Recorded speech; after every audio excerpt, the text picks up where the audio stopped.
Welcome, everybody. Today is our 85th day of the lockdown series, which is a part of continuous integrative medicine education series. And today we have a very special session, a session which is focused on women in science and education and society. We are joined by distinguished colleagues, distinguished women leaders in different spheres of life, especially science and education. And our lead speaker is Dr. Lakshmi Rao.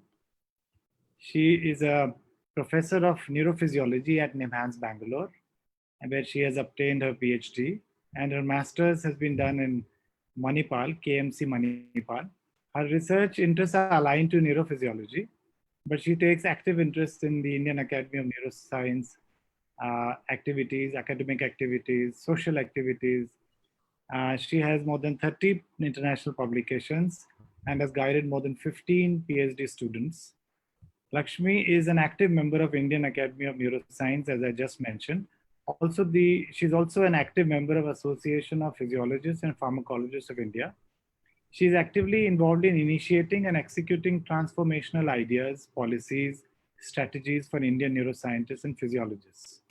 She has driven the initiatives of NIMHANS administration to bring in the National Science Day programs by driving a team to build strong scientific temper among scientists of NIMHANS. And in order to do that, she has triggered scientific temper among public also by engaging youth scientists. She has championed initiatives of academic programs, students participating in reputed international and national conferences and competitions, establishing industry-sponsored research, which is lacking in many institutions. So today is a part of the continuation of our yoga scholars' presentations on practical and theory aspects of yoga, Ayurveda, Ayush systems. And our idea is to integrate the best of the East with the best of the West in an evidence-based fashion. We have among our distinguished panelists, Dr. Shashi Singh, she is the director of NIPER, Dr. Shweta B. Rao from the Ministry of HRD, and she will have her small talk as well. Dr. Madhavi Rangaswamy and Dr. Jayashree Das Sharma. But before we go to the panel, I will request Dr. Lakshmi Rao to please come forward and deliver your talk in 15 to 20 minutes. Thank you.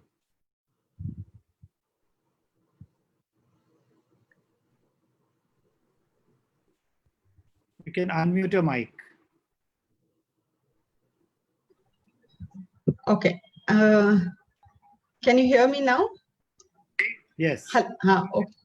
Thank you, Dr. Akshay, creating this wonderful platform so we can share our views about changed role of women in science education and society. Let me start by giving introduction to this topic. Several centuries ago, you would have heard that you may be knowing that Napoleon used to say, "Give me a good mother, I'll give you a good nation." This statement, it doesn't hold good in the current scenario, but maybe it is true till 2 to 3 decades ago. As you know, the situation has changed. Both men and women work in almost every project, including skilled jobs that are gendered. What's important at present is need of the hour to women to have an access to the social security and welfare benefits, which has to be strengthened in the countries like India. So it's not the gender-based selection now, rather now the selection should be based on one's interest, passion, commitment, and perseverative attitude. So I would say that if you allow women to be champion, I will give you a good nation. So Napoleon's statement can be modified like this. So in order to make her as a champion, she need to overcome certain challenges. Challenges for her now is in a different scale, different category now. Let me give you a few examples wherein she has contributed and actively involved in taking society to the different level through her diverse obstacles. So all of us, I think, unanimously agree that women are the primary workforce of the country in the academics, starting from the primary school education system to the higher education system. Number may be less in few areas, of science like mathematics, physics, and engineering. However, rest of the area, she's a major workforce. We cannot now imagine the country without women in this area of academics and science education. Nearly 3 decades ago, the world was under the impression that large number of Indian women do not come out for the work. Her role was at that time was limited to inside the house with a limited freedom. Now the scenario is very different. Indian women outnumber the men in science education, and thus she became a main workforce. Her responsibilities have increased tremendously, both at home and work. She has played and continued to play a key role in achieving the society's target in transforming India to a literate country. The science education to girls has widely raised the living standard of a common man. Let me tell you why. It is mainly the mother at home. She urges the children, irrespective of the gender, to go to school and learn. Further, at home, she continued to improve the environment for the persistent learning and thus long-term capacity building of the family and the community. So it is not just only the education system. Indian women are also the backbone of household activities in the countries like India. When the financial situation goes into the crisis at home, it is the women who take the lead position in settling the issues and adjust the situation into the realities. Let me explain you her role in this an example. Nearly 15 years ago, when I was looking for manpower support at home, as I had to go out and also manage the home, I wanted some supporting system in my home in the city of Karnataka. I could find several of them, mainly women, they were ready to work at home. When I asked them, why did you opt for this kind of household work? What about the dignity of labor? Almost all women had the similar answer. They quickly said, financial situation at home is very pathetic. It is not because money earned by my husband is not enough, but it is due to money earned by my husband is spent on other like substance abuse or into any other problems. So I do not want myself and my family to sleep in hunger. So at least if I start earning, I can manage my household activities. So I looked, there are 1 or 2 ladies, they were in the corner. They wanted to work, but they were not vocal in explaining their problems. I specifically called them and asked, what about you? Why are you opted for this kind of work? She has another problem. So they're from very good family. Her husband, unfortunately, has 2 families. Like he had 2 wives, and she is the first wife, and she also has 2 children. And she was not able to manage because her husband was not able to give financial support to the first family, because as for him, the second family was the priority. Then she decided to go for household work and manage her family. So this is how woman at lower income category takes the lead position at home in settling the financial situation, and she will lead a normal life. These examples compel me to state that when crisis comes, women take the lead position to settle the crisis situation to support herself and her families. On the other hand, when the economy goes into the crisis, whether it is her own house, village, state, or the country, woman has the ability, and in most of the situations, she will definitely come forward to take the lead position to set right the troubled situation. Today, as I mentioned earlier, women are the workforce in almost every area we identify. Her inclusiveness in terms of labor, either formally or informally, could transform community from a relatively autonomous society to a participant in the global economy. We have several such examples. A lot of ladies have set the example to tell the world that she can also be a leader. Of course, there are a number of leaders, women leaders are less. It has inherent problem. Anyway, I'm not going to talk about that now here. But what I'm trying to tell you, she has proved in India that she can perform best even in the science innovation. She has diverse obstacles starting from home and workplace. Despite these obstacles, there are several women were able to come out of the home and even to do small scale businesses even in the rural India. Such small business has become family's lifeline, and at times it became networked economic foundation for future generation. We can also find ample number of evidences wherein women take up the incomplete projects to conclude in an emergency situation. Thus, she proves that she can be a major workforce under tense situation to enhance the economic situation. Please note that when women come out of the house, she should be highly cautious in her action move, because she should not neglect her family in the process of taking care of her financial situation. There are several evidences if the children are ignored or neglected by the maternal care, and thus these children are going to suffer from the anxiety-like disorder later in their life. So there are several experimental evidences to support this examples. So woman has to be very cautious while she decide to come out of the home and during the period of any kind of economic crisis or the financial crisis. So she should make sure that her children are not deprived of the maternal care. So with this, I'm going to stop here. So I will introduce other speakers, so they will take it forward. So how do I, so maybe thank you, Dr. Lakshmi, for a very nice and engaging, compelling narrative of not only the leadership successfully being delivered by the women, despite all the social challenges, but also provoking the audience in the Facebook and in our panel to take this discussion forward. So one way is that we can ask someone in the panel now to give a comment. We have a distinguished colleague. The other option is we can request the other panelists to also give their 5 minutes talk or 10 minutes talk on this issue or related issue. Actually, we have decided those titles of those particular talks, but the senior most Dr. Shashi, who is the director of NIPER, National Institute of Pharmaceutical Education and Research from Hyderabad, and she's also the president of Indian Academy of Neurosciences. We are proud to have her on our panel.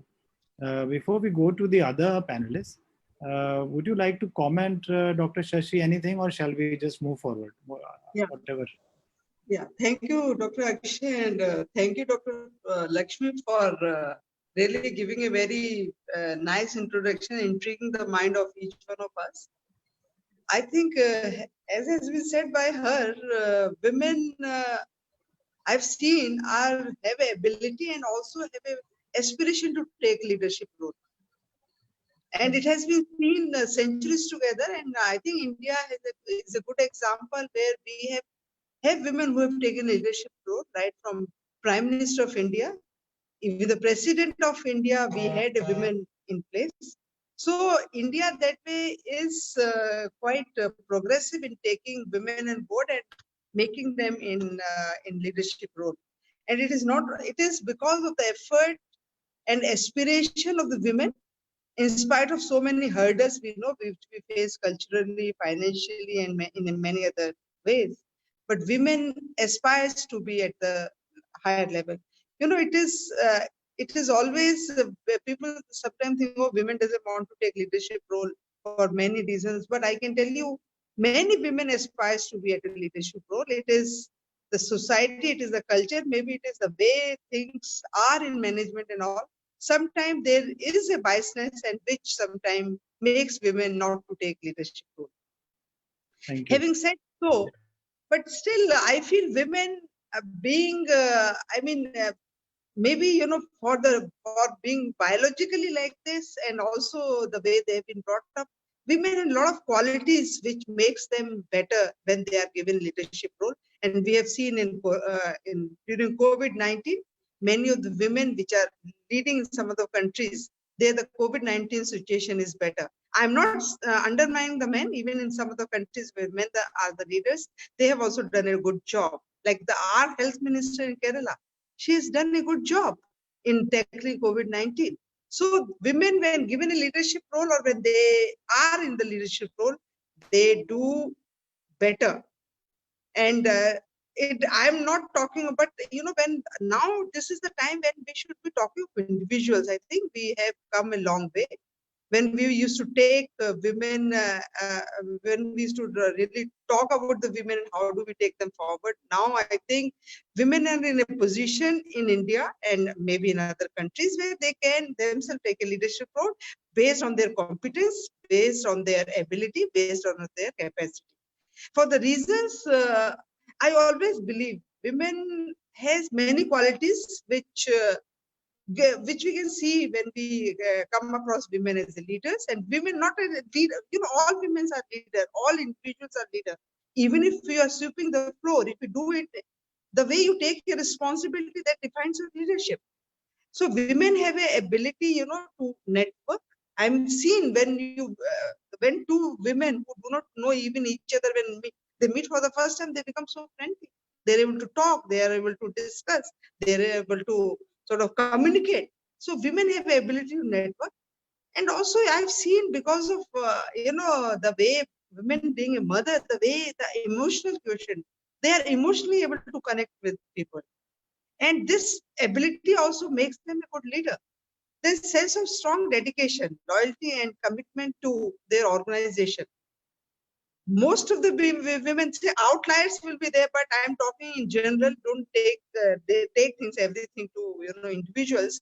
Ability for sense of dedication, loyalty is much better in most of the women when they are playing different roles, maybe at home, in office, in space scientist or a defense scientist. I've seen the way they carry the things forward. Then ability to multitask. I can tell you that they are able to do many things together. They are able to think, they are able to put things in order and be able to make things better. Crisis management. The crisis management cannot be things which you just order 1, 2, 3, but it has to come with passion. So this is there.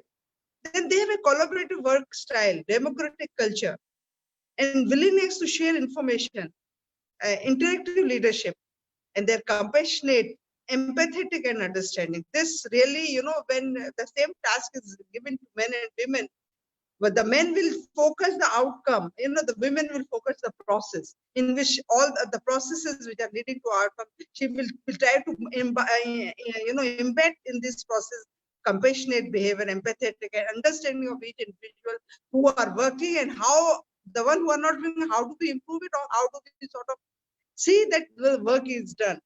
So I think these are some of the qualities which women have, and I'm not saying men do not have, but definitely women have this, and that's why they are better leaders. When given a chance, they prove to be better leaders across board. Thank you. Thank you, Dr. Shashi, for a very elaborate and very sincere comments. And these are very useful for our audience, and also to, I think, encourage others to take leadership role. There are very few leaders in science in terms of at least administrative positions like her, who are directors of research institutions, directors, at least I have not seen a director of a medical institution who's a lady. But if such a chance is given, I think the way she mentioned about the collaborative style, the emotional quotient, the way she networks, she meets another lady. What she did not mention, what I feel is the sincerity of purpose can also bring in these institutions in a big way. But we will learn more about what Dr. Jayashree Das Sharma has to say. So I'll invite her to give us the last 2 decades narrative of how women leaders, especially in education and science, they have come up and how have they contributed in our country. So I'll invite Dr. Jayashree to please come and give her thoughts on this. Thank you, Dr. Anand. Can I share my slides in screen share? Because I made some slides. Let me ask our backroom boys to help. Kalyan, can you help her to, I think you can. I am giving the access. Yeah. Yes. Now you can share. Can I share now? Ma'am, third icon from the left, please click that. So can you see that? Not yet. No? Not yet. We'll wait. Take your time. Yeah, okay. Now something's happening. Now yeah, you can see that. Right? Right. You can see. Yeah, we can see the slides. I think. Yeah, this Yes, now you can see. Thank you, Dr. Anand, and thank you, Lakshmi, for giving me an opportunity to talk in such prestigious webinar platform. And I think Shashi ma'am and Lakshmi covered a lot of things which are very important. So let me tell you that first of all, in my mind, teachers and students should not have a gender. Because there is a zero tolerance for gender biasness in educational system. So then why we need more female teachers across all level of education? That's the question. And I think that is the topic I'm going to discuss. So I think we need to know, because women leading the way for girls' education is very important. So you can see, I made from a website, I found the family, like female teachers, better girls' education. There is lots of studies are going on and people are working on it. And they believe that female teachers versus male teachers in low economic family, the ratio is quite off. You can see in male teachers and female teachers in high economic families more or less same.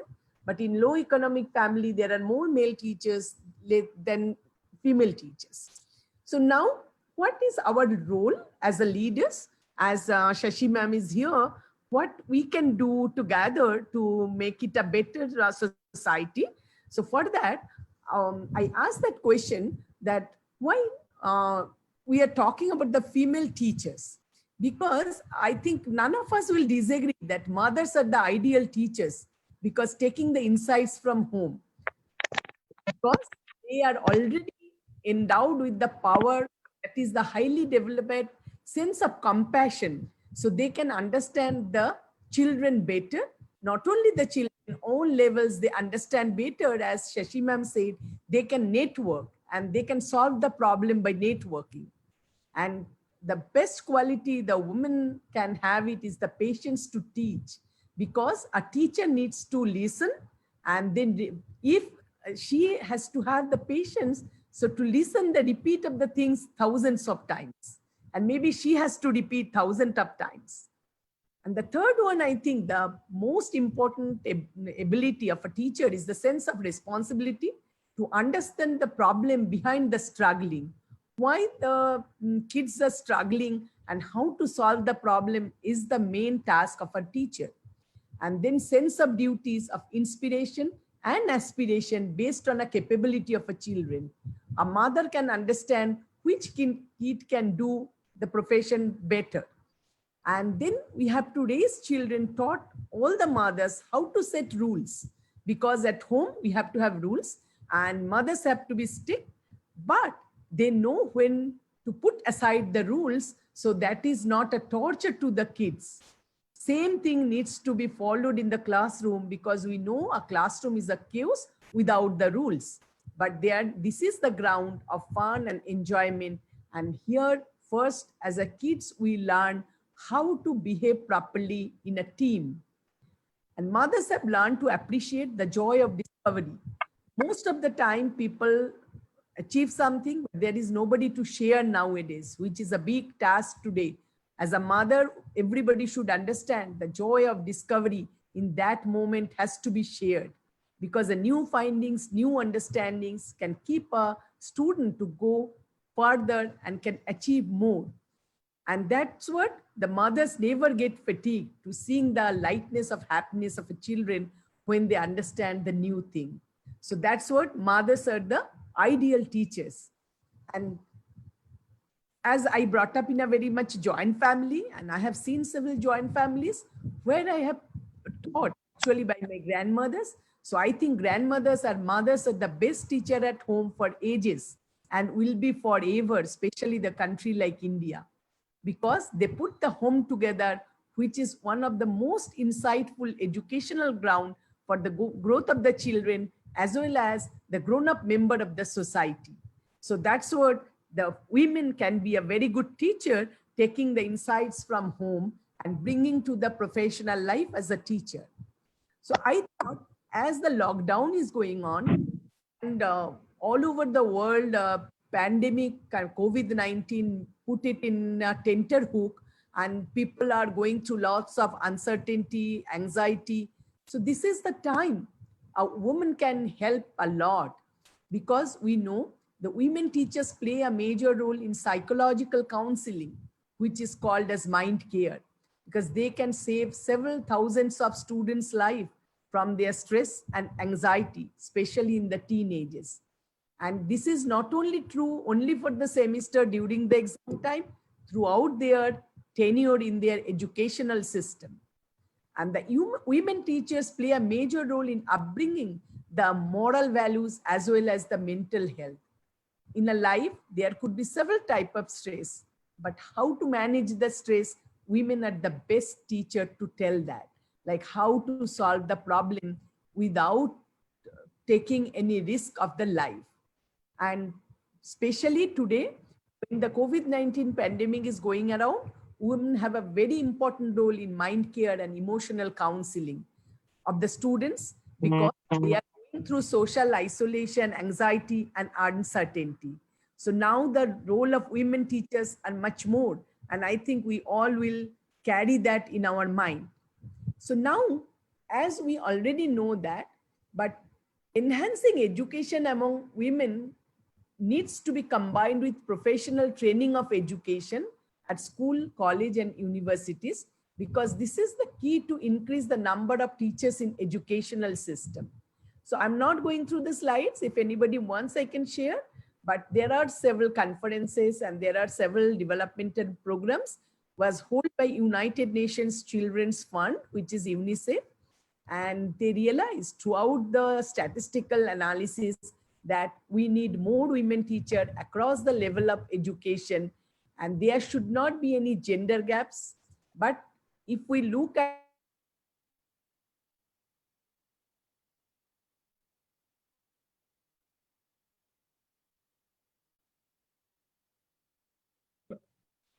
Audio is lost.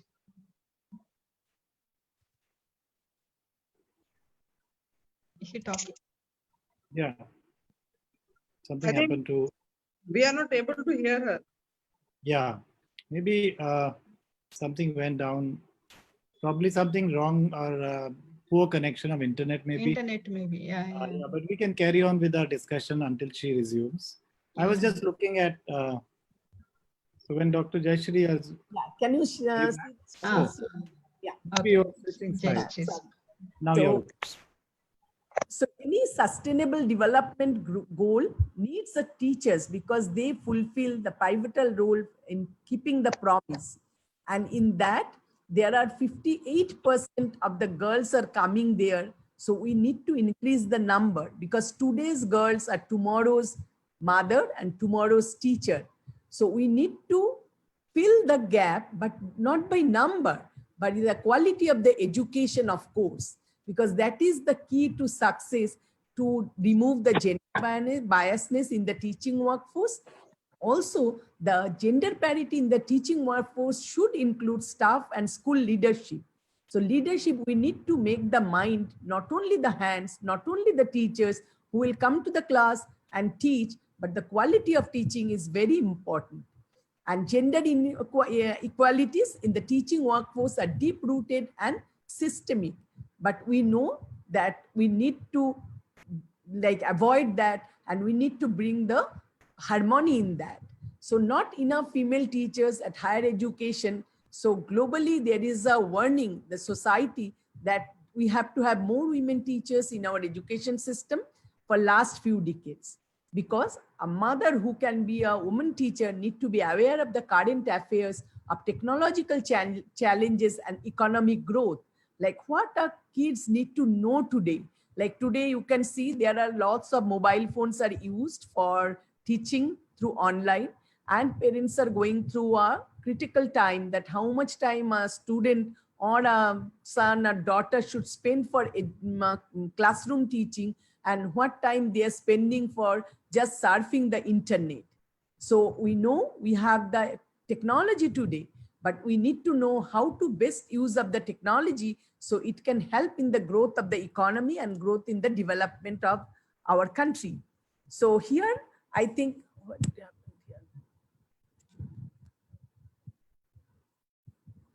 one second, sorry, this got stuck.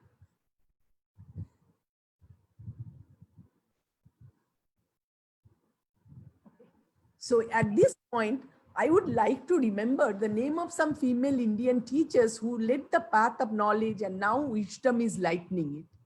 So among You that, can blow it up. Take your time. You had some Yeah. slide of role models. I'm sorry. Yeah, go ahead. Please go Yeah. ahead. So this is like, there are few women's you can see.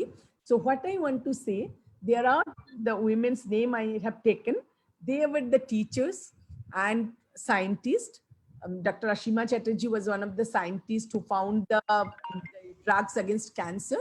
But there are also teachers who teaches the dance and the music. And in India, we have lots of teachers that helps in the moral growth and also gives lots of pleasure. So throughout several decades, the women teachers are playing a major role in that ground. And there are also some, I should also mention Dr. Shudha Murthy, who is teaching in the engineering college, and we all know her contribution to the society. And there are many more to name in the context of enhance the number of women teachers in global education system. Among these, there are activists, there are prime ministers of Australia, and there are the president of Chile, who all said that we need let's girl to learn so they can be the teacher for future. And even Michelle Obama, First Lady of the United States, also said so, that from the White House, that let's girl learn and let them come. So girls are our change maker for future doctors and teachers and entrepreneurs.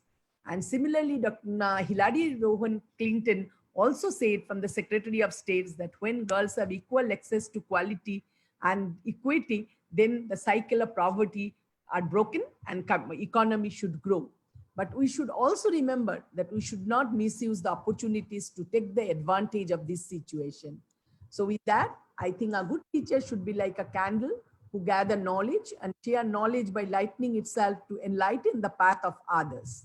So teaching is one of the most noble profession. It's a career which not only just to teach, it is like gain knowledge about various subjects and domains, but also help to recognize the strength of a students and weakness of a students to help them to become a much more successful and at the end become a human being. India has a deep-rooted history as far the field of education concerned and contribution of a woman and to make the talent and skills of our very own educational system by the women teachers and lecturers have acknowledged globally also. So need of the hour is to understand the girls' success in school is critical for personal future and to nurture their high ambition to be a teacher for the future generation scientists, engineers, doctors, astronauts, entrepreneurs, and above all, a good civilian and human being imperative to global development. With that, I want to thank you all for your patience, and I'll be happy to take any question at the end.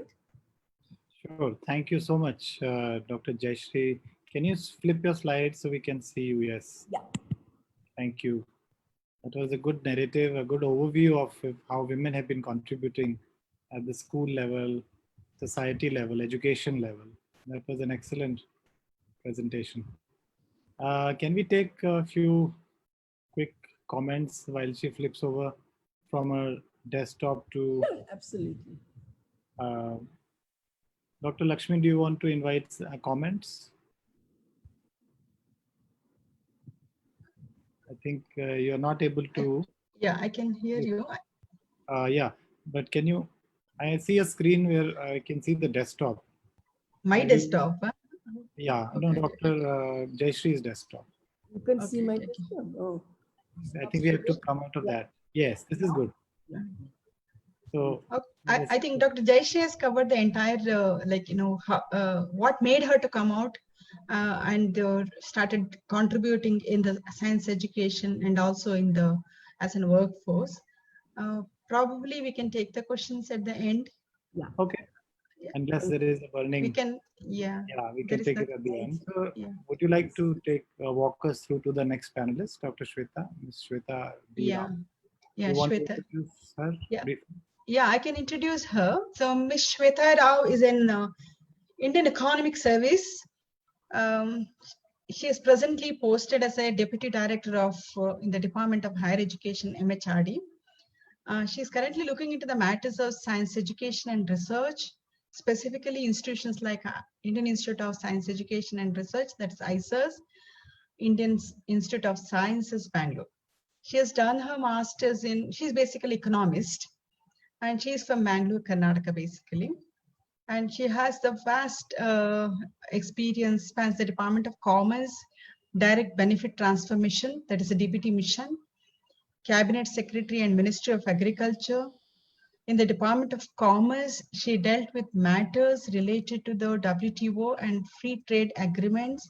In the DBT mission, she was involved in setting up the DBT architecture and facilitating the onboarding of government schemes on the DBT platform and in the Ministry of Agriculture. Her responsibilities included the monitoring and analysis of agriculture commodity prices in the wholesale markets in Karnataka. I think she will be the best person to talk about all the policies, how government takes care of it, and she executes in a very systematic way.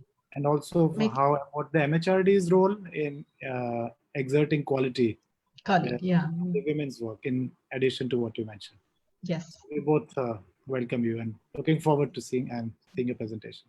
Yeah, thank you very much, Professor Akshay, and also Dr. Lakshmi for that wonderful introduction. Hope I am able to live up to your expectations. Well, with the vast experience that the rest of the panelists have, my exposure to administration is quite limited. It's a matter of like now 8-9 years in administration, and I've been, of course, it has been diverse. And as a policymaker, I get to see the bigger picture. So my initial thoughts, I did a little bit of homework of what MHRD is doing to promote science education and research, especially for women. And now with Dr. Lakshmi, Dr. Jayashree, and even Dr. Shashi ma'am putting in their inputs, I thought it is relevant to actually put those comments or those observations into context for a policy maker like me. So before going into what MHRD basically does, I just want to touch upon a few points on what the previous panelists have made. So I felt Dr. Lakshmi put this whole webinar into the context on why we require to deliberate upon the role of women in science education and research, and especially balancing her responsibilities at home. And also gave examples like the domestic help coming to work because of her financial needs. So what struck me as a policy maker is, what are the incentives for the women labor force, or what is an incentive for a woman to come into the labor force? So is it the financial needs alone? Okay, but there are some papers as well in economics where we have this Mahatma Gandhi National Rural Employment Guarantee Scheme, where you are given 100 days of work, even for women laborers. We have an interesting research papers in economics which says the moment the family economic condition improves, the women take themselves out of the labor force. They come into the labor force when there is a financial requirement, and they go back when that financial support from a woman is not required. So for me, what matters is what is the incentives to bring the women into labor force. And second thing is about the role of a mother. So when a woman is becoming aspirational, wants to take on leadership roles, she cannot do it at the cost of her domestic responsibilities, and especially as a context of her being a mother. So there, in context of what Dr. Shashi ma'am had pointed out, that she has all the natural advantages of being an excellent leader in all spheres of life. So the need of the economy, or the need for a policy maker, is to encourage women to exercise her aspirations, to go all out to make her dreams come true, at the same time to give her some support in her domestic spheres. So of course there is a societal bias where women's role as a person managing the home, managing her children, is paramount over and above everything else. So there we need a societal shift in attitude where domestically also the roles have to be shared. When a woman is going out, her domestic responsibilities also need to be shared. So, and that is where, when we have examples like Dr. Shashi ma'am, heading organizations, taking on leadership role, we as policymakers would look forward to what made her a success story, what made her leadership a success story. So there must be so many factors that allowed her to, that just facilitated her to take on a leadership role, which may not be possible to some other peer of some other people in her peer group. Where a woman has been domestically constrained to take on higher responsibilities, higher leadership roles. So this is what a policymaker is, what is relevant for a policymaker to address. Now, MHRD per se, has only a limited role of financing science and educational institutions. What it does specifically for promoting women in science and education is what is done in collaboration with other scientifically based ministries like Department of Science and Technology, Department of Biotechnology. Then there are these councils on science, education, and research. Now, to also put this in a context, for me as a policymaker, I don't differentiate between just this applied basic sciences. For me, social science is also important. So when I refer to the word science, it means any field of study where women is interested to get into higher education, women is interested in getting into research. So to give a few details about what the Ministry of Human Resource Development has been doing is in promoting science education is, I think most of us are very well aware that a number of fellowships for women scientists, for women researchers are being provided by MHRD. So the basic, the background of this is that as a policymaker, as the government understands that, or the understanding has been till now is what prevents a woman from getting into the workforce or getting into higher education and research is financial constraints. Or if there are domestic constraints, those could be addressed through financial means. Now, suppose a woman is not being sent because she has other brothers and she is a single child. The parents, single girl child, then the parents would obviously, the societal norm being so, would prefer their sons being educated rather than the girl child. So what the ministry does is gives fellowships to girl children, single girl child, to avail fellowships which can actually cover her fees and education expenses, so that the girl's education expenses need not be borne by the parents. So then there are other fellowships where now there is a Kiran scheme by Department of Science and Technology, which is a overarching scheme for women scientists alone. So suppose now there are schemes there where you can see that women are who have taken a break in their career, taken a break in research, can come back into the research stream by availing fellowships again. So overarchingly, you can see MHRD in collaboration with other science and technology based ministries are actually, the big push is towards giving fellowships, giving financial support to bring women in the mainstream.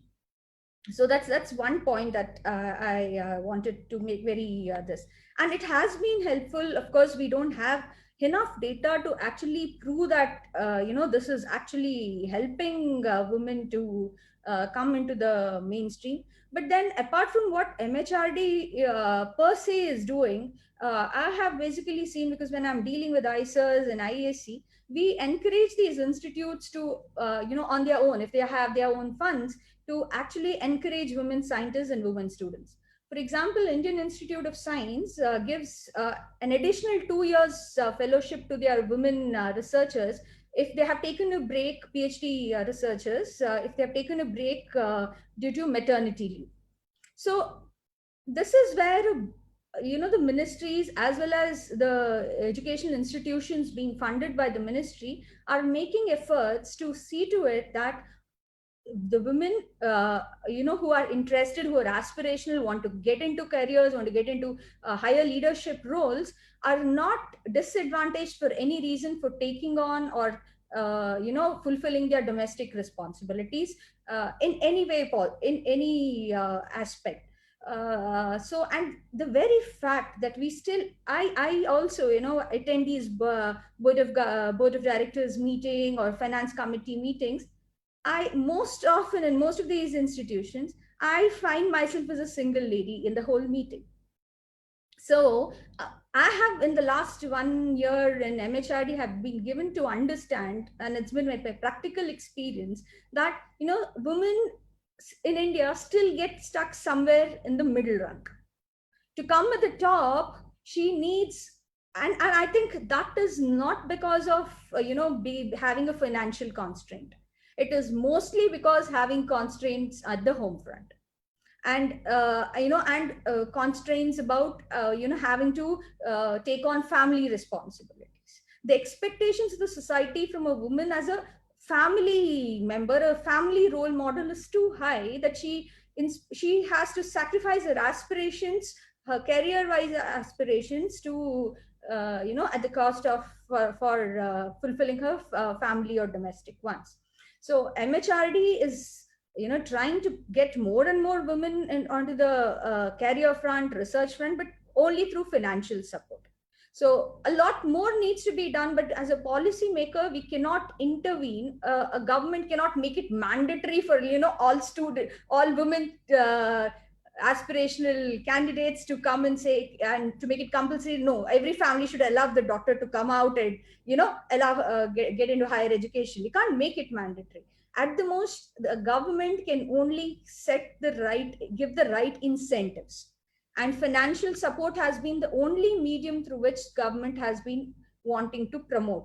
And of course, there are other ways as well. We conduct a lot of seminars, webinars like this, where there are a lot of, and institutions are also encouraged to take up all these conferences, women-based conferences, to understand women's issues and to spread an awareness, to bring about a change in the societal thinking, that women need to be an equal part, take an equal part in the state of affairs, economic affairs in the country. So this is the in a nutshell, to put it, we understand that women are equal contributors to the economy, if not better, at least equal. And we need to give her opportunities to fulfill her aspirations, but at the same time give her enough support to balance her family and domestic responsibilities, so she can develop holistically as an individual. And that point that Dr. Jayashree keeps on making is that wonderful point that gender does not matter.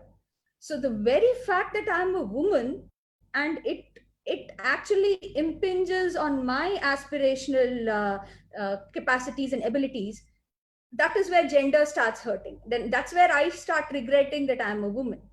Irrespective of a man or a woman, if I'm able to go for my dreams, fulfill my family responsibilities, as well as have my aspirations and career fulfilled, it shouldn't matter. So it's about, for a policymaker, it's about creating equal opportunities. And of course, with this lopsided societal attitude which is against women, I think this push towards the incentives for encouraging women into the workforce is very important.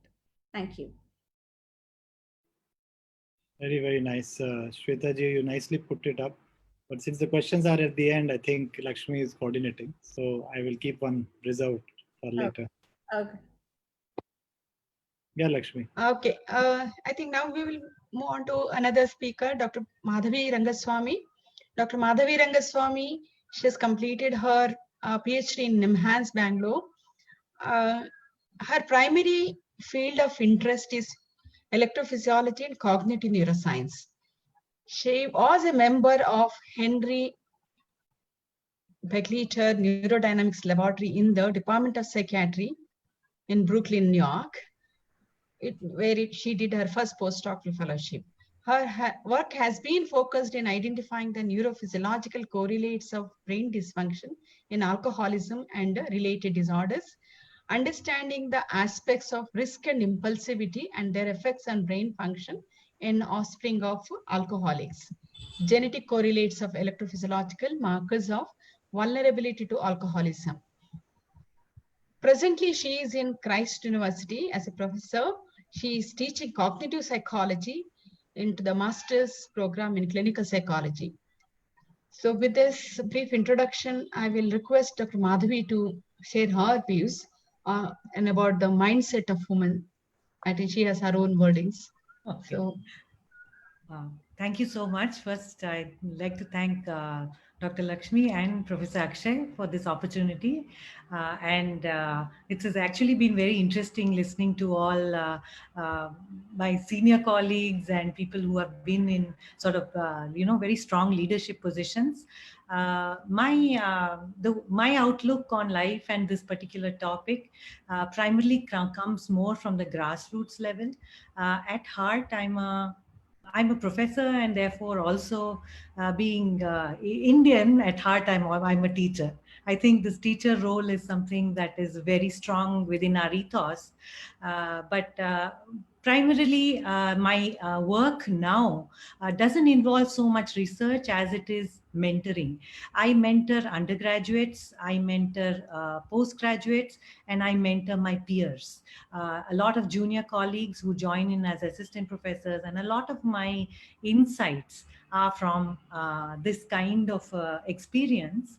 And so what I would say, I think the Shweta ma'am put this really well. She talked about these policies that are there, and how the government is trying to help us financially. So we have books written on this topic, we have protests, we have proclamations, and we have policies.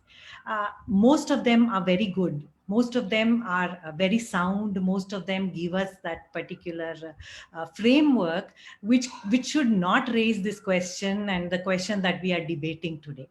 But at the heart of it all is the human and the human mind, and and nothing really changes until each of us change our mindset. And unfortunately, the assumption many of us make is that if we have been fortunate in life and we are generous and good people, there's nothing wrong with our mindset. Now, the issue is there. The awareness of what is wrong with our mindset is the most difficult thing to capture. I have one slide I would like to share a little later, so I would like share screen capacity, Dr. Akshay. So, It's there, sir. yeah, okay, thank you. I'll continue. So all of us, what I want to say is all of us come with our biases and our sort of schemas, which we've seen while growing up. We just imbibe it from the society. So we are a product of our culture. We are a product of our surroundings. And as we have evolved, as the ages have changed, and today we are in the grip of what is known as techno-capitalism. As we are changing, the world is changing around us, but our mindsets do not keep pace with that change. And since I teach cognitive psychology, there is this one theory where we talk about how language is thought and thought language.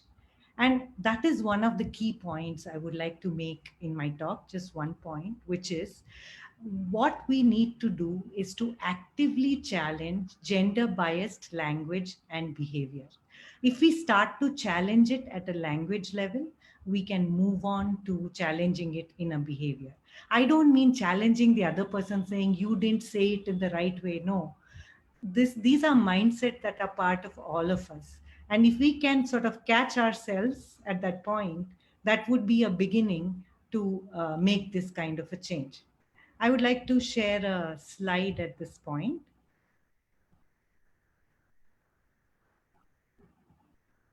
Yeah, please go ahead. Yes. Should be possible. Yeah. Enabled, Kalyan? I think it is enabled. I'll Yes. just- Yes, it is. Take your time. Take your time. Okay. It was a very interesting point about language.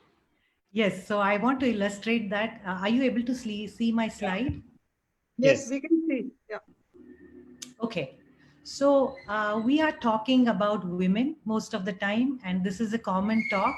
I don't mean any disrespect to anyone, just interesting thing which this was a mistake even I used to make, and I caught myself on this, and that's what I'm sharing.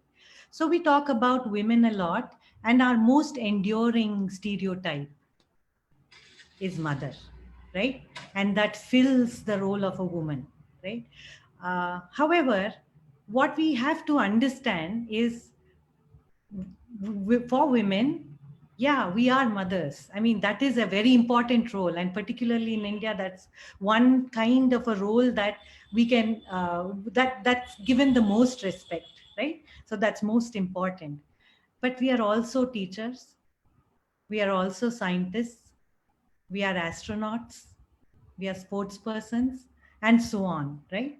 So the point I'm trying to make is nurturing comes naturally to a woman. Now, that comes out of biology, that comes out of our social roles, all that. So, nurturing comes, but we don't have to be a mother all the time.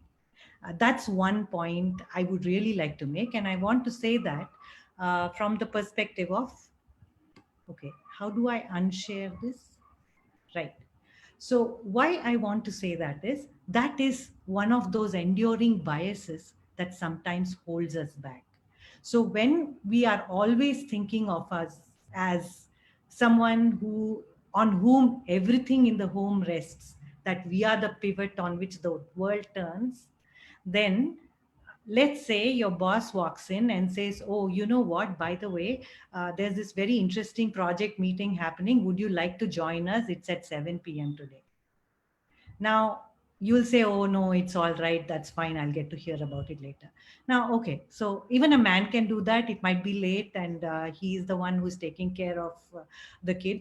That doesn't really count. But then if a woman has done it once, she will not be asked again. So these are some of the instances that I have personally faced. And put all this aside, I mean, all the other issues aside, the other important thing we hesitate on is because of our, what you say, good qualities of being detail oriented, of being process oriented, all these, right? So sometimes you have to go easy on those in order to accomplish a little more. You have to be able to drop certain balls in order to pick up the others. So that is another place where we will hesitate in terms of we want it done well, and we are willing to give up a lot of energy to that. We will maybe may not move on. So these are some of those common biases that we encounter. So what I'm trying to say is a good thing can also be a bad thing. Now, if we can develop awareness about that, uh, then comes, the actual point of change where we know why we do what we do. So the point being, do not restrict your choices based on prior assumptions, right? You need to give yourself other choices. What is the meaning of choices? The point is you have so many opportunities. You make a decision to pick a choice from your own initiative, right? Not being forced into something saying, oh no, actually, see, I can't do this, so I will choose from this basket. So what you're doing is you're pre-selecting fewer choices and you've already limited yourself, right? So you do not look at everything that's out there. So that's something perhaps easier said than done always. And those who are, what we have to recognize is those who are leaders have actually been able to conquer that and have got into that place of leadership. It's not that they are not faced with the same kind of dilemmas day in and day out. It's like a sort of diabetes, a lifestyle illness. You have to keep countering that. There is no one-step victory over such things. You manage it, and you learn to manage it, and you really get good at it. So the ones who we cite as examples may have conquered it. So, but this message is more for those of us who are at a grassroots level and we want to get ahead. First, examine what's within, right? What holds you back? Not intending to say that you need to make rash choices and foolish choices. It is not about being careful about your choices, but it's about restricting your choices. Never restrict your choices. Take home message, I would like to wrap up at this point. I just had that one important point to make. We can perhaps break some of these barriers. Whatever support we get, how much ever support we get, is never enough until we break our own barriers. Our own barriers requires us to be honest with ourselves. And that honesty must begin with understanding what is, I mean, to some sense, an introspection of what is your purpose here, what is it that you want to do. There is nothing wrong in saying, I just want to be a mother. It's grand in itself. So the thing is, a lot of women face is sometimes those who are coming out of some kind of being in a family situation and then starting to begin some work. They feel like they are lesser somehow than all those career women who've been going at it for the whole time and who are probably at a higher places. I'll cite my example. I have done so much of meandering in my career. Usually, whenever I work, my boss is always a lot younger than me. And it doesn't bother me because I know what I want out of this. So that sort of a position to get into, I feel very fortunate. I feel like I am free. It's like I'm making a choice. I'm doing something. I'm not burdened by all these biases. So, of course, it's not like, I do have my doubts and my problems as well, but that is something we should be able to do. So one way to do this is actively participate in mentoring. Be a mentor or be mentored, right? So that is very important that we share. I saw a beautiful beginning when Dr. Lakshmi had this conference at NIMANS about women in science education, where a lot was talked about it, and some kids in the audience spoke so wonderfully, as if they were just felt liberated that day. And it was actually almost a goosebump like situation for me. So it's important that we participate in mentoring, and this was the point that was raised in the conference. So we need to share, we need to leave our experiences back in this world. If we've made it somewhere and we feel like it's a position where you're happy, you're feeling free, and you have felt at your full potential, then share how you got there. Share it with whoever will listen to you. If there is an eager mind that wants to listen, share it with that mind. So that's the message I want to end this my presentation with. Thank you so much. Great. Thank you, Dr. Madhvi. Very nice presentation. The take-home message for me was 7 p.m. meeting. So that is probably solved by this online thing now, and that is really probably that was very nicely pointed out. And I think I think we agree that this online thing is a good solution, because that's so important for women leadership in science, medicine, education. That is probably why we do not see many vice chancellors who are ladies. Yes. Especially I come back to medical institutes again and again. Very few, if any. Correct me if I'm wrong. So Dr. Shashi, we always look at her. She's probably the only among the research and the medical institution who's a women director. Probably it's 7 p.m. meetings. That's the reason. Dr. Lakshmi, you want to end up the Dr. Madhvi and all of you have really talked about very nicely, but I still have a problem even though woman knows how to come out of the obstacles, but why we do not see this question? I'm still not able to figure out an answer for that. Why we do not see leaders, women leaders in many positions?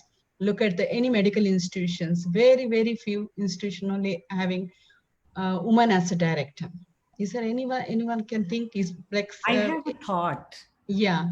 The thought is about if you are someone who's very passionate about your work, right? Look, I Yes. love research. So now I want to do research, and I'm in this because I love research. Yeah. Right? I spent a lot of and I've fought hard to get there, and that's really what. So I consider that my achievement.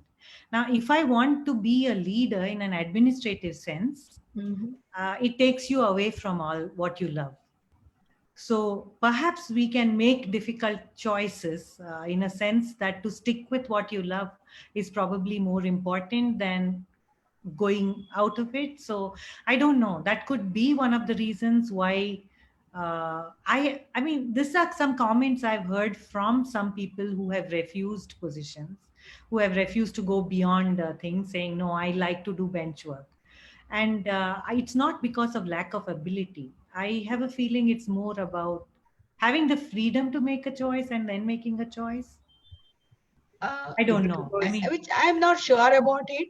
Like, there may be one problem which I see that it's like, we have discussed extensively on that. It's imposter syndrome in our Women in Science Education conference. Like, and Dr. Shweta has raised one nice concept, like, woman, when the financial situation is settled, she is satisfied with that and she doesn't want to move forward in that. She will withdraw from the next growth. So is it that is the cause for her woman to withdraw from the leadership position? Dr. Shashi is there. Probably she can answer that question. Yeah, you know what, I have been listening to Dr. Madhvi and also to other panelists. To my mind, believe it, all the women aspires to be at the top. I can tell you. And the same what Dr. Madhvi said, some women want to be a bench worker. I agree, some men also want to do so. Okay. But this is a red herring effect. जो दिखता है वो है नहीं और जो नहीं दिखता वो है. It is very easier said than done that women, that they want to be bench worker, but at the same time, there are men also who want to be bench worker. But in spite of this, why there are more men in the leadership role than women? There are certain, to my mind, I can put the word biases also, and also there are also some of the women they want to, as has been said by Dr. Madhi, they want to take a leadership role. But I know there are women who want to take a leadership role, but for the reasons well known to her and also well known to the people who are in that committees, that why they are not able to make to the top. So there are biases, as I said, the main thing which has been researched, and many times it comes up in the journals also, what is happening for the women when they got into the job at the initial point, like assistant, like suppose in academics, the women join as a senior lecturer, assistant professor. Assistant professor to associate professor, women, I mean, sometimes will take longer time, and to become from associate professor to professor, they will take much longer time vis-a-vis the men. And there are reasons for it. One is the biological reason, because that is the time when women is also trying to complete her family, so she gets into that role. But then those kind of biological needs and other people, I mean, rather than putting into the right perspective, sometimes they become the cause of women not getting promoted. And then this is where the women spend more time being in a junior or middle level, while the men spend more time being at the middle and the top level. So these biases are there, then they can be because of women herself and because of the people around it, because of the administration and whatever, all around it. But then I would like to differ on the point that women do not want into the leadership role. I have been meeting women who says, see, I applied for this, but somehow or other, such a person got it for the reasons 1, 2, 3, 4. But then I always feel you cannot be a victim of the situation. You cannot say that because of him or because of that person, I could not get. You have to prove your point. If not today, tomorrow, day after, I'm sure you will be able, people will be able to understand the situation. They will be able to sort of inspect the situation, and I'm sure women can make to the top. And now, there are more women I've been talking, which wants to be, which aspires to go at the top. So the punchline, Lakshmi, is that every woman wants to be at the top. This is really revealing. Over to you. That, Make a point here. Shwetaji wants to ask something. yeah. I just wanted to make a point here in context of what Dr. Lakshmi had pointed out. See, there are two things that I have come across in the world of practice. See, first of all, even at the base, our base of women researchers, scientists is, coming to higher education, women in higher education and research is hardly, 15 to 18% if you look at the data. Yeah. Okay. So out of that 18%, when you go to top leadership, you have around 80% of the, 75 to 80% of the men, the universe is 80% of the universe is men, and only 20% is women. So Correct. in an application of, where for a director of a institute, I got for a ICER director, one of the ICER directors, I was personally looking after the application, this thing. I got around 200 applications. In that, only 5 or 6 applications were of women. Only 6. And of course, as Dr. Shashi pointed out, it's also about, that's the first point I want to make. The fraction, the proportions that we are competing against is still, we are not come up to that critical mass to compete on an equal level to see visible women leadership at the top. Second point is this. We, as a matter of, even though I have been brought up in a way to speak out and go out all the way to meet my aspirations and career, I still find hesitation. The moment something starts getting a little dirty, we go back. Yeah. We don't have the most, I don't say everyone, most women, if it's a little of trouble to face something, to address something. So that's where, I love what I'm presently doing. I don't want to get out of my comfort zone. Correct. The boys club. Are you So referring to- is it the comfort zone then? See, when you're talking of top leadership, at some moment of time, it's going to get dirty. It's going to be confrontational. We need to learn to be confrontational. If somebody is accusing you of something, we need to give it back in the right. If you're in the right, we should be able to defend it, take it out full on. That's what men are actually. See, that's where we are brought up to be submissive, not aggressive. So I think a little bit of more of mentoring in terms of being aggressive. There's nothing wrong in being aggressive as long as you don't hurt the other person. But So in the Western society also, sorry, Yeah. go ahead. Yeah. So in the Western society also, not many women Women. leaders in science and education. NIH head, Johns Hopkins or Harvard head, they're not women leaders. That's because of that womanly instinct, that's Yeah. what's been ingrained in our minds, that it's okay if it's, and very fatalistic. We become very fatalistic that, it was supposed to happen, it was supposed to happen, it would have happened, irrespective you try or not.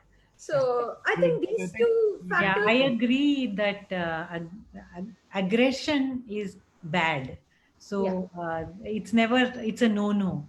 And to be very aggressive, if you're very aggressive and very brassy, you should also have a thick skin to take the sort of comments. So even those who are aggressive will balk when the comments start coming, and they will sort of, wrap up at that point. So it's about like, if it's a mud fight, we should be ready for it. That sort of a thing is not there. So we And need to it's unlearn- hard. So to unlearn, as you were saying, Yeah. we need to unlearn a lot of things if you're aspiring for top leadership. no, this seems like we need administrative mentoring, more of the, or rather the political mentoring is something that is required. How you go about something, some kind of a, that sort of a training. How do you work as a liaison person or something like that? And So that here, will build the skills. here I want to interrupt you because we Yes. have a allied comment on the Facebook. One mother asking how to parent a girl child so that she develops administrative abilities and get rid of all society and domestic pressures. So now you guys can now reflect on that. More detail. How to Maybe make that happen? I think we just have to expose the child into several field. It is not, don't restrict the child only into the girly task. Rather, any kind of task which she loves to do it. If you find she's finding it very interesting, automatically she will excel in that. And I have a point here. For me, here it is, I think when you're bringing up your girl child, just don't make her conscious that she is a girl and can't be doing this, can't be doing that. Let her natural abilities come forth. If she wants to be an administrator, she will choose that field. Yes. If not, something else. If she wants to be an artist, a painter, that's what. So develop her, bring her up as an individual, not as per se a girl or a boy. So the gender should not matter. The world is open for her as an individual, not as a boy or as a girl. So I think that's the mindset that we need to put into our children. yeah. And But I even think, though, if okay, Jayashree, go ahead. no, you go ahead. No, see, in the Western culture, what they say is this is what they talk about. Even then, we do not see women taking up the leadership positions or the administrative positions. Well, again, the same thing. Dr. Shall I- Jayashree, go ahead. Yeah, I think this is the thing we talked for last 2 years. Lakshmi also arranged a meeting. The need of the hour is to prepare the mind, not the hands. So, we have to nurture. If a girl child has ability to coordinate things, to organize things, the girl child should be given the responsibility to do it at home. So parentship also matters a lot. And in the school, she should be identified as a leader, and the teachers can nurture her talent to be a leader to any extracurricular activities. She can organize things and networking. So, and also reading books of the lives of some women who are successful also helps to prepare the mind. That's what this is the time today, that students should not utilize the internet for surfing for movies. They should read the lifestyle of some of the women who make, like Dr. Shashi Bala Singh is there, Mrs. Shudha Murthy, and so many women, they came and they are giving leadership. So what made them leader today? So I think these things we need to cultivate in the school, at home, and parents also need to learn how to nurture their mind. Yeah, that's a good point Dr. Jayashree has said. You look at the global scenario, when you see that, maybe I can use that, like Hillary Clinton, and she was never able to become elected as a president. So why? So this is another question which always comes to me. She's equally capable, and she's also like, everyone liked her personality, but still she was not able to get into the leadership position. The countries like United States of America. So these are the unanswered questions comes to my mind whenever I think of women in leadership position. And it is not only the child's upbringing. Maybe as Dr. Jayashree mentioned, we have to put a lot of effort to change the mind rather than the hands.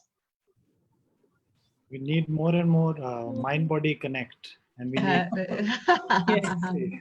I also want to tell one thing, like when we study, say I am a scientist, I never thought that I will be a dean. So, in US, when I was assistant professor, my chairperson told me that you were so organized and you can lead the group. So why don't you go for MBA? But as a scientist, I thought when I was the assistant professor, my chairperson. Hello. Yeah, go ahead. I think there was an interruption, but now you can resume. Okay. Can you hear me now? Yes. Yeah. So you see, we also need to change the mindset for ours, even for our students, that who can be a good leader, they should also combine their science degree with the management so they can lead that. Because to be a director, I think we need few things. The first thing is listening others, and also the sincerity, because we have to work with so many people. So we cannot be very rigid. you know, women, we always think, oh, I cannot work with him, work with her. Some, I'm not telling everybody. So we have to be like, you know, open up our mind that if we get the chance to be a director, I have to work with so many people. So first thing, we have to listen to people to solve the problem. That's what we think. We are not like, oh, I want to do my science in sitting in my bench and only taking care of my students. But this is the time even the policymakers should find the good women as a leader and give the chances to make the future generation. So this is very timely need now. Yeah, but the networking potential, as we were discussing in the beginning, is already there among the women. Is in fact the prized possession. You know, the Yes. networking and problem solving. We mentioned about the grandmothers' Yes. interventions. To me, it seems in the management that you mentioned as a solution, I think the financial aspect is the key why the women are holding back. Because if you're a director, and I think Dr. Shashi will agree with me, let us see how she reacts to this. And then this is also pertaining to the question on the Facebook.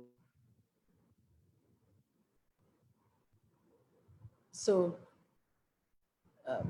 we have Ma'am, to you're on maintain- mute. You're on mute. No, yeah, because there's a phone coming and I'm Yeah. declining and the Can you person. hear me now? Am I okay now? Am I okay? Am I audible? Yeah. Okay. Yes, So, you I are think- audible. I think, thank you. So now I think in most of our households, in faculty management and procurement of equipments, managing our research grants, correct me if I'm wrong, most of the women colleagues or even daughters and wives depend on their men counterparts for financial consultancy, balance sheet, making a balance sheet. I've seen best of the entrepreneurs in the private sector, you know, running nursing homes or other business women. They pretty much rely on the men CAs, how much and where to invest, because financial management or the financial or economic insight is key to administrative proneness. To me, this just thought just came to my mind. How do you look at it? Dr. Shashi, you want to respond to that? Yeah. There are two things. One is mother who can nurture a girl child to be a leader. I think, mother has to just set an example. Mother has to be bold, honest, sincere, all this. The child will imbibe the qualities from the mother. I mean, we need not sort of tell her, leave her alone, but just set an example.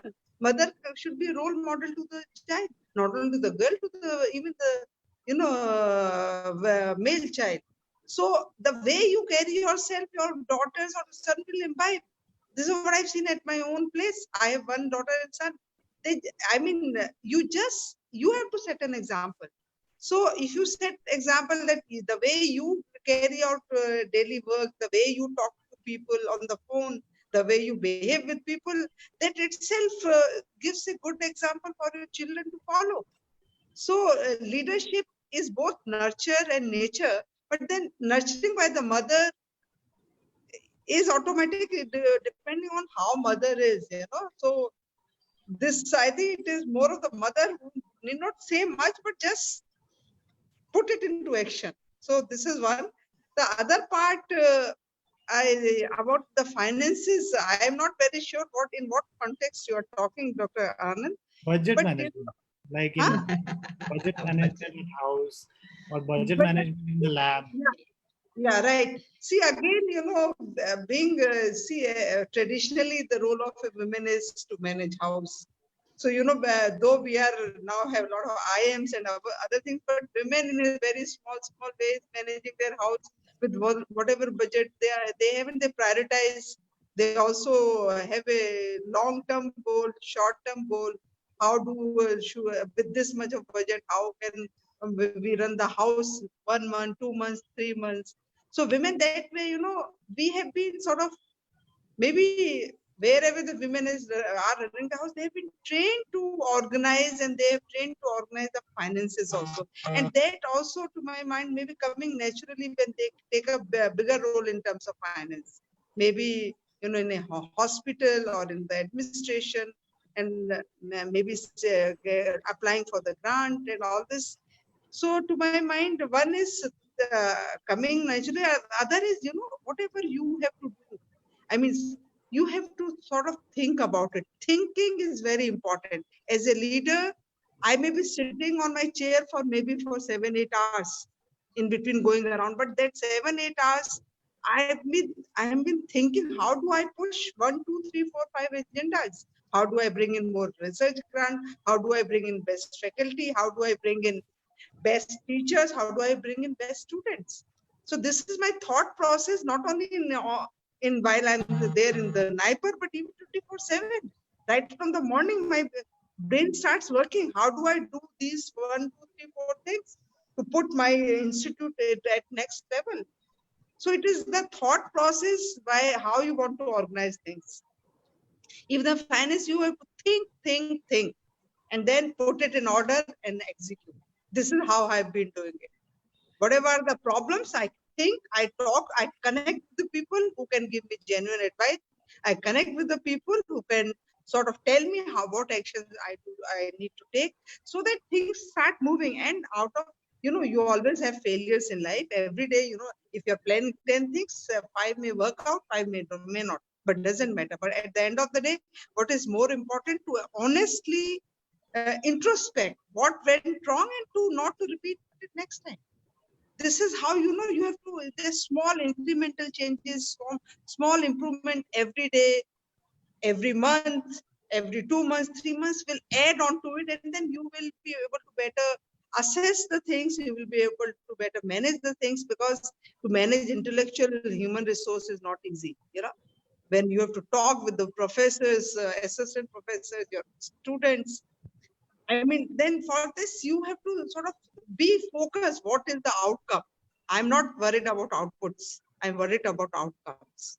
So this is how we have to manage.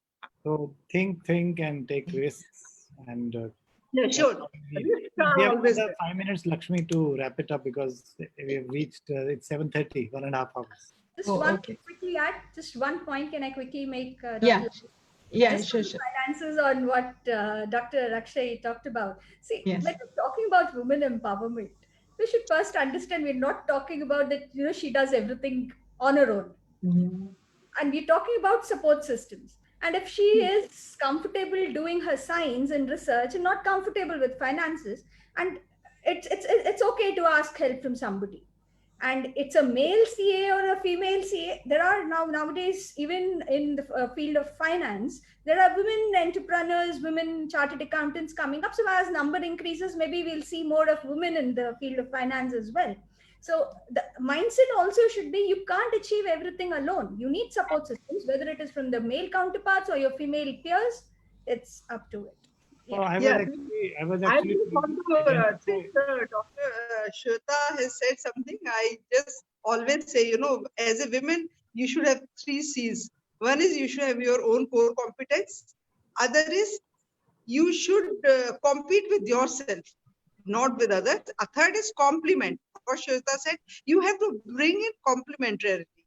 What you are good at, fine. What others are good at, bring them into your fold and get things done. Yeah. There is no doubt that collaborative spirit is the way to move forward. Multicentric studies are now, government is supporting them. And of course, as Dr. Shashi said, we have to combine together. There is no doubt about that. But what I was referring to was, probably Lakshmi is aware, we did a research on why, and we published that research article, why there are not enough number of women Nobel laureates, even though we have a lot of PhD students. We have very excellent faculty in the medical as well as biology and all the fields, astronomy, whatever, the field you name it. And we all agreed in the panel that yes, they are not able to go up and become directors, except a few. So I was trying to identify what the reasons are. So some said domestic pressures. In the Facebook, the mother talked about the same thing. Then someone said that it's the 7 p.m. thing. Then I just was reluctant to say the boys club thing also, which is probably there.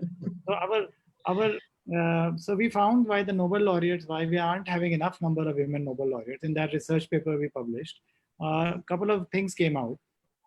And one of them was that the Nobel committee, which decides the Nobel Prize, is all mostly male dominated.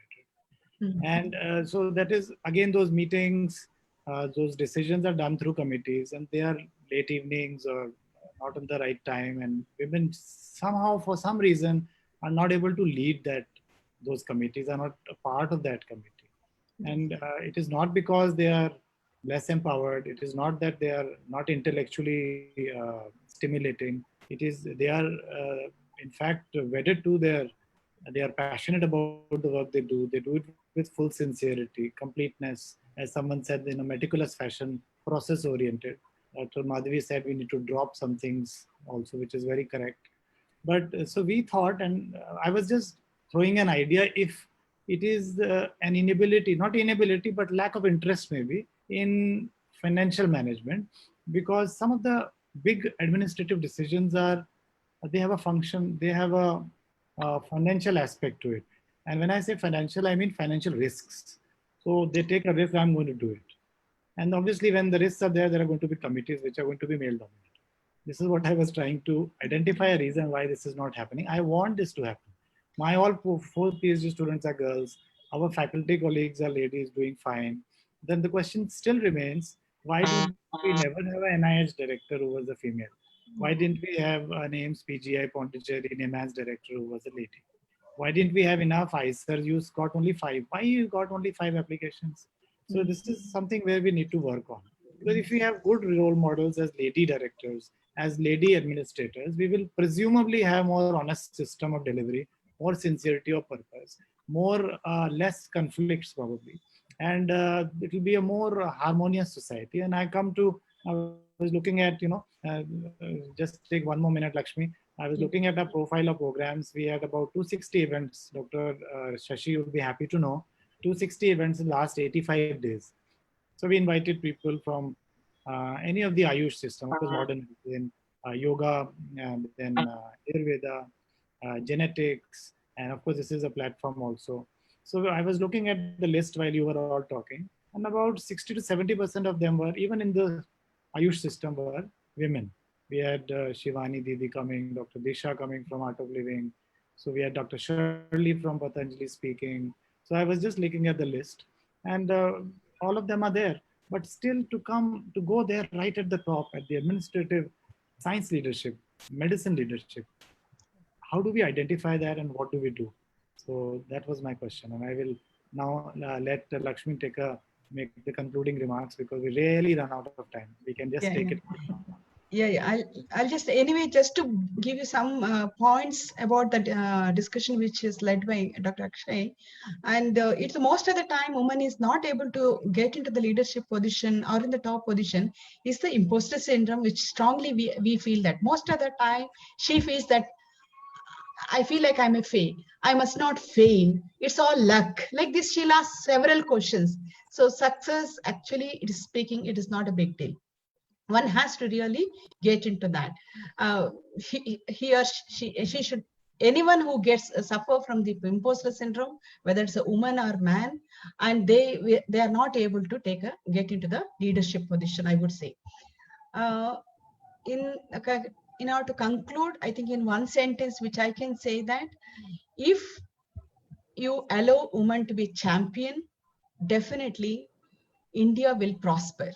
I would only talk about my country, where it really requires a lot of women role models, and they should be allowed to be champions, and they can bring the change in the country.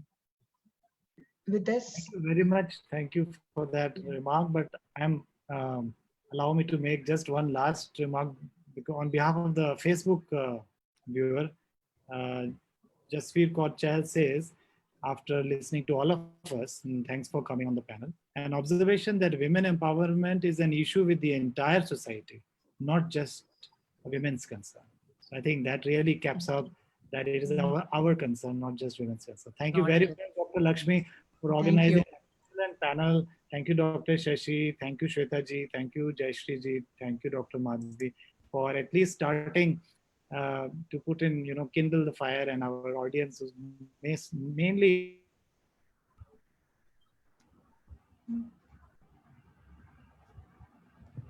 I think ICW. And I thank you all on behalf of all of us, on behalf of the Integrated Medicine Case Reports, which is basically handling this program for lockdown series. Thank you very much. We'll meet Thank again you. on another platform. Thank you. Thank Thank you. Thank you so much. Lakshmi. Thank you, Thank Shweta, Thank you. Dr. Madhvi, and Dr. Jashi. Thank you. It was nice seeing all of you in the virtual world.